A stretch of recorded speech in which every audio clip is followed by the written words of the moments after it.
Media Vietnam berkomentar, sejujurnya, masih banyak di antara kalian yang bermimpi bahwa hasil pertandingan Malaysia melawan Vietnam akan dibatalkan dan harus diulang ya. Seperti inilah komentar fans Vietnam. Kalau walkout saja, tidak perlu tanding ulang. Dan yang lebih parah, Malaysia bisa saja dilarang bertanding seperti kasus Timor Leste pada tahun 2017. Gila, rayakan saja. Bukan hanya karena hasil poin, tetapi yang lebih penting adalah penegasan pentingnya fair play. Namun, daripada bermimpi tentang hal yang belum terbukti, lebih baik menunggu hal-hal yang lebih realistis. Di depan mata adalah Piala AFF U23, lalu akhir tahun ada SEA Games, di mana sepak bola Vietnam memiliki kesempatan untuk membuktikan bahwa arahnya benar, sekaligus memperkenalkan pemain muda berbakat yang mampu menyegarkan tim nasional. Ini juga harapan untuk tim nasional yang baru, lebih muda, dan lebih berkualitas. Setidaknya, untuk sisa perjalanan di kualifikasi AFC. Jika melanggar aturan, pantas dihukum, kalau kalah walkout atau tidak. Saya tidak terlalu peduli. Setidaknya mereka mengeluarkan banyak uang agar pemain kita bisa berlatih dalam pertandingan itu dan membuat supporter kita sadar akan level kita daripada terus bermimpi ke Piala Dunia. Terus terang mengatakan bahwa kita bermain mengikuti aturan mereka. Jadi kita juga sering ditekan dengan banyak kerugian. FIFA sudah lama tidak berintegritas. Saya berani jamin, mereka sangat mudah mengubah hitam menjadi putih. Jadi yang penting adalah, apakah kita bisa mengikuti meta ini? Kalau AFC bisa lolos, ya senang. Kalau tidak, kita harus membangun pembinaan pemain muda. Tapi setidaknya 4 tahun ke depan akan babak belur, mengalami banyak kesulitan. Namun siapa tahu ada kesempatan untuk berhadapan dengan tim dari Amerika Selatan dan Eropa, lalu bisa berkembang. Orang ini berbicara berdasarkan fakta, bukan omong kosong. Masa Anda berpikir FIFA itu bersih atau jujur? Kalau bersih, tidak akan ada drama-drama yang tidak perlu. Kita bermain mengikuti aturan mereka, jadi harus menerima saja. Dan saya katakan FIFA tidak bersih, tidak jujur. Itu benar, tidak salah. Ada banyak sekali celah dalam peraturan. Kalau dulu, sepak bola akan sangat menarik untuk ditonton. Tapi sekarang, tidak ada bedanya dengan sekelompok tentara bayaran yang bermain. Sangat membosankan untuk ditonton.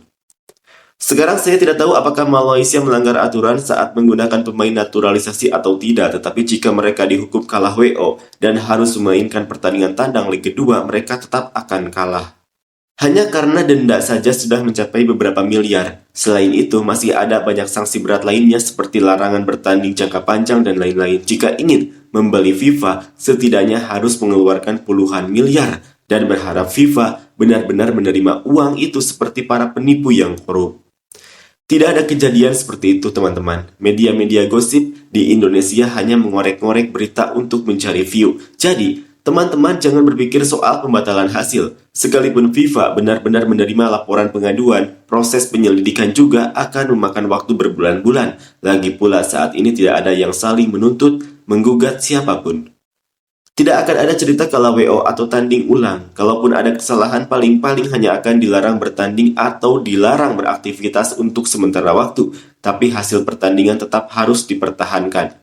Para wartawan dan komentator berbicara seperti anak kecil. Mengapa hasil pertandingan Malaysia melawan Vietnam harus dibatalkan sebelum pertandingan dimulai? Padahal daftar pemain sudah disiapkan. Jika ada keraguan atau keluhan, Federasi Sepak Bola dan FIFA juga akan menyelidiki dengan sangat cermat sebelum pertandingan dilanjutkan. Orang-orang Vietnam ini setiap kali kalah selalu menyalahkan gara-gara, karena, dan seterusnya. Sikap gila kemenangan ambisius itu yang membuat mereka menyewa pemain asing untuk bermain, bukan karena fondasi sepak bola dalam negeri. Olahraga adalah tentang melatih kesehatan sebagai tujuan utama, sedangkan kompetisi adalah untuk melihat siapa yang pandai dan siapa yang kurang agar bisa saling memotivasi. Jika lebih berbakat, ya menang, itu saja. Tapi kalau menyewa pemain asing, itu kan bukan dari negara sendiri. Jadi kalau menang pun tidak ada yang bisa dibanggakan sama sekali. Ikuti saja aturannya dan tangani kesalahan sesuai dengan tingkatannya. Kita tidak terlalu mementingkan menang atau kalah, kita hanya ingin bermain bersih dan indah, itu saja. Tidak berharap pertandingan diulang berarti Malaysia tidak dihukum oleh FIFA dengan larangan bertanding. Tidak ada cerita tanding ulang. Jika mereka benar-benar melanggar aturan, FIFA akan menghukum mereka kalah 3-0. Mengeluarkan aturan berarti harus menegakkannya sesuai aturan dan itu sangat tepat untuk Vietnam kita. Jadi Vietnam bersukacitalah. Media bicara sesuka hati. Beberapa hari lagi FIFA mengumumkan sah Lalu di pertandingan tandang mereka diberi 6 gol lagi, jadi genap 10. Itu benar-benar pahitnya hidup. Sebuah tim nasional yang menyewa hingga 85% pemain asing adalah hal yang sebagian besar klub sepak bola di dunia inginkan tetapi tidak bisa karena adanya hambatan hukum. Namun, Malaysia telah mengabaikan semua itu dan secara terang-terangan melanggar aturan ini. Hal ini hanya akan membuat sepak bola Malaysia merosot dan para pemain Malaysia sendiri akan segera menjauhi lapangan karena tidak ada yang mengenal mereka.